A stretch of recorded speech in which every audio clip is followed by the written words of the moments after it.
Debit Visa gift card on iPhone. In this video, you're going to learn how to use Debit Visa gift card on iPhone. So let's get started. First, unlock your iPhone. Unlock your iPhone using your passcode or Touch ID or Face ID. Then open the Wallet app. Locate and open the Wallet app on your phone. And then in the Wallet app, tap the Add button to add a card.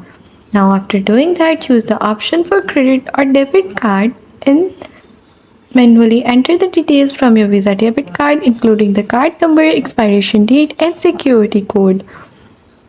Follow the on-screen instructions to add the card to your Apple Wallet and then verify.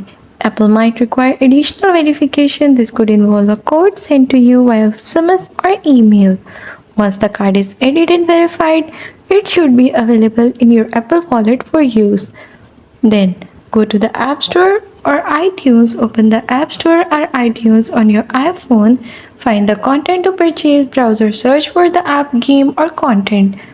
Tap buy or get, tap the button to purchase or download. If it is paid item, it will prompt you to confirm the purchase.